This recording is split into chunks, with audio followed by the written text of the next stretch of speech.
Good morning. It's a beautiful sunny morning here in South Carolina, and I wanted to follow up on my beginner's gardener tips in regards to soil with the very important thing to do, which is cover the soil. If we leave our soil exposed, many things happen. The sun is going to dry it out, it's going to bake it out, it's going to kill any sort of microbiome bacteria in there that's helping the soil be a living soil, so we want to make sure we cover it. Covering it also prevents it from being washed away. If we have a heavy rain and you see the streams of brown coming from the fields, that is soil and nutrients being washed away, and erosion is a very big problem that we have. So you cover the soil with mulch. Now, my non-gardener self always thought that mulch was what you bought in the store here in South Carolina: black mulch, red mulch, brown mulch. But it turns out mulch is really anything that you can put on top of soil. So you can have inorganic mulches like plastic, or you can have organic mulches like wood chips, straw, leaves, pine straw. They're very common. And I looked into that dyed mulch that we get here in South Carolina as to whether that's good or not. I was concerned that the dye in it would be bad. It might be chemicals, but actually the dye is organic. It's the red mulch is dyed with iron oxide, which is rust. The brown is done with vegetable dyes, and the black is done with charcoal. The issue with the store-bought mulch like that is that you don't know where the wood originated from. So if it's recycled wood from pallets or maybe even old poles, that could have been treated with chemicals, so beware of that. But you can, in this time of COVID-19, you don't need to go to the store to get mulch. That's not really an essential thing to do. Look around and see what you have. Leaves are perfectly good mulch. Pine straw, even grass clippings. Throw your idea of what mulch is out the window and just understand that mulch is something to cover the soil, and covering the soil is very important. So why is covering the soil important?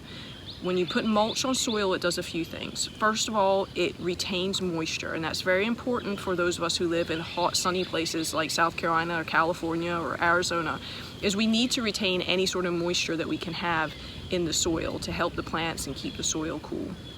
In colder climes, and even early season South Carolina planting, you'll see people put plastic mulch over it, a big black plastic sheet, and that's to raise the temperature of the soil. Seeds will not germinate and plants will not grow if the soil is very cold, so maybe under 40 degrees Fahrenheit. So if they put black plastic over it, the sun is going to bake it and raise the temperature of the soil. So you'll see that. Mulch also prevents that erosion that I was talking to you about.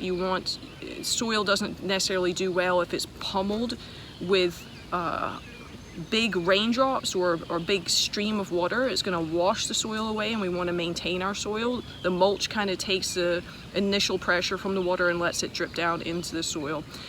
Mulch also helps with weed suppression. If the weeds don't get any light because they're under the mulch, then they're not going to grow, or there'll be fewer weeds. We're always going to have to do a little bit of weeding here and there.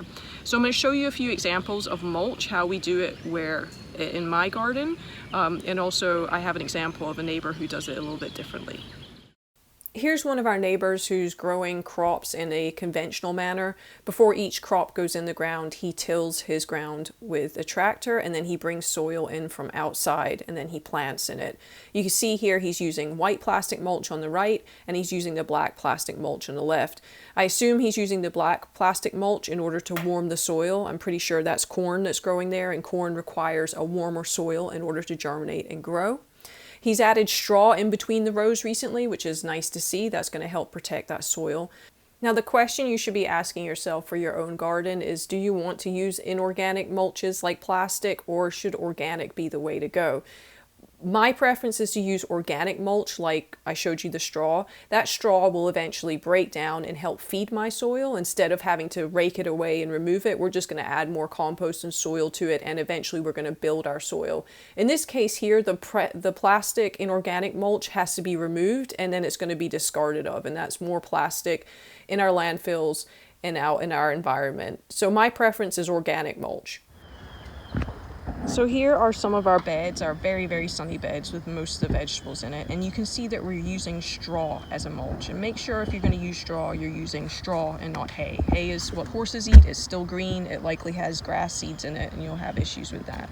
But you'll see here we're using fabric pots, and even in the pots we've used mulch.